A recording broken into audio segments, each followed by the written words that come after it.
Hey, what's going on? This is Router. Thanks for coming to see or listen to one of my videos again.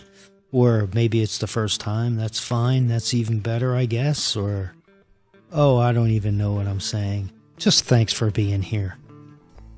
I want to share with you today some principles that I came up with. I wish I could say that they came out of a burning bush, or they were written on some tablets off the top of a mountain or something somewhere, or at least that God told me to say these, or maybe I had a dream or something, but I basically just came up with these. I guess the best I can say is they sort of snapped into place a few years ago. I scribbled these things down on the back of a car's bill of sale one day, and after I wrote them down, I said, oh wow, this makes a lot of sense. And there's basically 4 principles, and you could sum them up into 4 basic words, and those words are love, trust, effort, and courage. And obviously there's a little bit more to go into them, but just to avoid the suspense, I wanted to throw it out there so that you didn't sit there for like what is this guy talking about? And I think of these as the 4 corners of the structure or the house of your life, or the 4 corners of happiness, because I think that they're really fundamental. And they're principles that you need to, right, I'm going to say like you need to, but of course you don't need to do anything, right? I'm happy you're here listening to this video, and if I say you need to, you don't need to do anything. But just for the sake of my thought process, these 4 principles, you really need to do them all simultaneously. They overlap and they support each other. And in a certain way, you can't really fully ascribe to one without the other. So I'll start with what I consider the most important principle of your entire life, and that is to put love first. It's amazing when somebody that you care about either leaves or dies or just in some way exits your life, how everything falls to nothing. I mean, you can have the biggest house, you can have the nicest cars and money and whatever else, material things, friends even, and when somebody that you care about dies or goes away or otherwise exits your life, everything falls away. Suddenly there's no consolation. There's no way to sort of replace that or fix that. So when I say put love first, I pretty much mean in terms of how you focus your love on people. And to give you a simple definition, the definition that I use for love is just that which you are willing to sacrifice for. And you'll see all kinds of love. And that way you don't have to say, oh, there's romantic love, and then there's paternal love, and there's this love, and there's pet love, and you don't have to divide love into any kind of delineation if you realize that it's just the things that you're willing to sacrifice for. Because you will do this for your family, you will do this for the person that you're in love with, in a romantic way. You will do this for pets. It's amazing the amount of expense that some people will put into a vet to try to save their beloved pet. I mean, people can even love things and objects, and I don't know that that's morally corrupt. For example, I love my house. I'll sacrifice time doing other things to be in my house. I actually enjoy being at my house. My yard, I love my yard. I'll sacrifice other things to have my yard. So, or maybe something somebody gave you, maybe something that you care about, maybe some piece of jewelry or something worthless that was given to you by somebody you care about who's no longer with you. You can still love that object. There's nothing corrupt about loving an object. Of course, you can love somebody for the wrong reasons, and you can love an object for the wrong reasons. But the most important thing is that if you have honest, true, real love, that really it's the thing that guides all of the rest of your behavior. It focuses the things, it orders for you the things. When you feel love, you know exactly what you need to do right now and what you don't need to worry about. When you don't have a lot of love, you get confused about what's important. You don't really know what's important. You sort of look at your friends or to the left and to the right to try to figure out what exactly is worth attention. So, putting love first is a way to allow yourself to prioritize your activities and your objects and your things and your people and your attention. And one of the things that you have to examine is, what do you really love? And one of the things, the tricks, is that sometimes the things we love very much are the things that are so common in our lives that we take them for granted. And of course, as the songs and the poems say, you don't know what you got until it's gone. And that really speaks of the things that you care about and the things that you love. The second principle is to do what you can. Do everything possible that you can in a positive way. And what do you mean, do everything that you can? Well, obviously, now here's where things overlap. If you know what's important to you because you have examined what you do love, the things and the people that you love, then now it becomes clear what you need to do. And you'll see sometimes people will whine and cry about the circumstances in their life and the reasons why they're unhappy and things that they have and they don't have. And then sometimes you'll ask, well, what are you doing to accomplish these goals that you say that you want?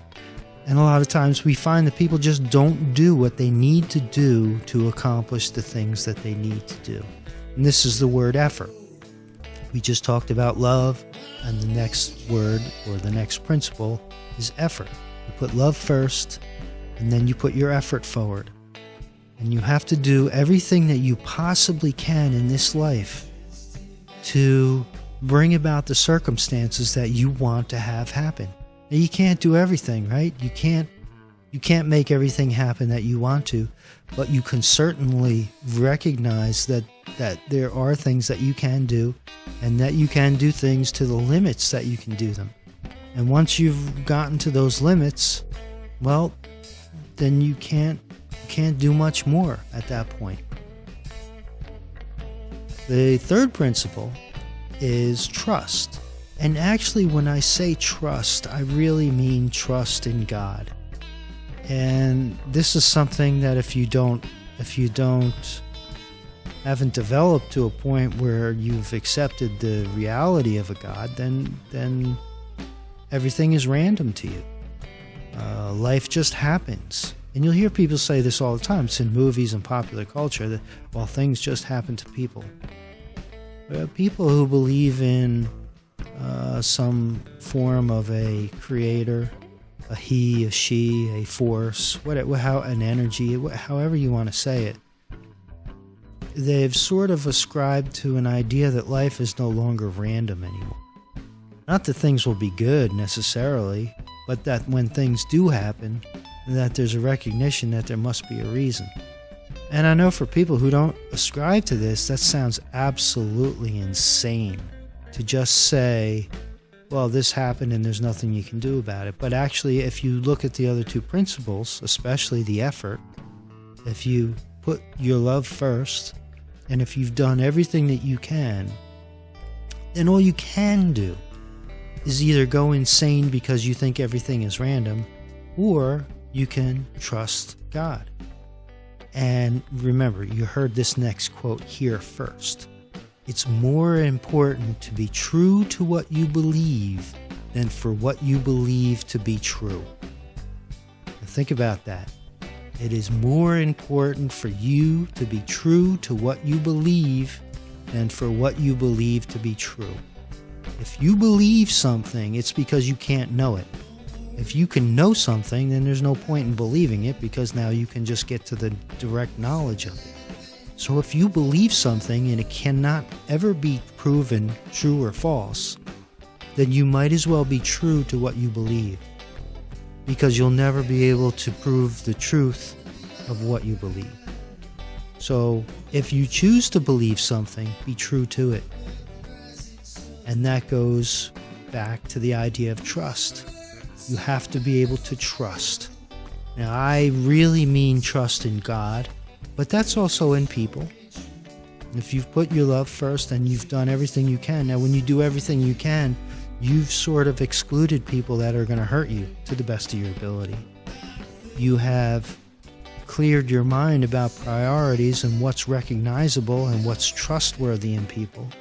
And then you've chosen the correct people, hopefully, that are in your life. And you have to take that leap and trust them. Forget about trusting God for a moment. If you trust a person, it's still something you believe. You don't know that you can trust somebody. Again, you have to commit yourself to what you believe. It is more important to be true to what you believe than for what you believe to be true. And of course, the last principle, which is summed up by this single word, courage, is actually simply resist fear. Don't be afraid. Because now you've put love first, and you've prioritized your life, and you've set aside things that are unimportant, and you've centered in your life things that are important, and you've done everything that you can to possibly help yourself. And now you have put complete trust where you believe you can put it. And what's there to be afraid of after that point? So the most important thing after everything is done is to not fear. Fear is one of the most dangerous things that people have. Some of the worst things people have done to themselves and to others has simply been out of fear. A great person once said, "Don't ever make a decision out of fear." And it is so true. And when you are going to make a decision, if you make a decision based on fear, you're likely to have a problem. You need to go forward, to be true to yourself, to what you believe. You need to be true to what you love. You need to know that you've done everything that you can. You need to trust all of that, and you need to move forward unafraid. And of course, these are all things that you're doing simultaneously. You are living a life, and you are exhibiting and feeling and demonstrating love while doing everything that you can and trusting God and the people in your life. And while doing that, you are the hero of your life by resisting fear. Notice I said resisting fear. Fear is something you're going to feel, but you cannot allow fear to control you or to allow you to make decisions based on fear. And the greatest accomplishments that people have ever made has always been a matter of them overcoming fear. And you'll find this in your life. And you'll find when you do these four things that you become a hero in your life. And you'll find that even some people who just cannot grasp these things will resent you for that. They'll resent your success. They'll resent your happiness. But it's not that you should be happy that they resent these things, but that their resentment is a way for you to recognize that you're doing the right thing. And by example, maybe you can help them in their resentment. Because people resent you because they're afraid, because they know that they haven't done everything that they can, and because they are afraid, and because they don't trust, and because they haven't organized their life around what they love. So, it's just my opinion, but I think these four principles are something that's really something to think about, something to really place in the center of your life, whether you believe whatever you believe. All right, well, I just felt that it was necessary to share these things. And keep them in mind. I know it's hard to. For me, it's hard to. As soon as you get frustrated, you forget about everything. As soon as somebody drives in your way on the highway, you lose the love, and you get too much courage, and you don't trust anybody, and you become afraid of stupid things. I mean, that's what happens when we get frustrated and angry. And it's easy to sit here with this calm voice in this quiet room talking about this, but I know the challenges as much as you do. But if you're conscious of these things, then you have an advantage. And when you have an advantage, you gain. And when you gain, you strengthen yourself, and you can reflect on what had made you stronger. And I believe that these principles will not only make you stronger, but make you happier. So that's my contribution in this video. Again, thanks for watching, and good luck with everything in that life of yours.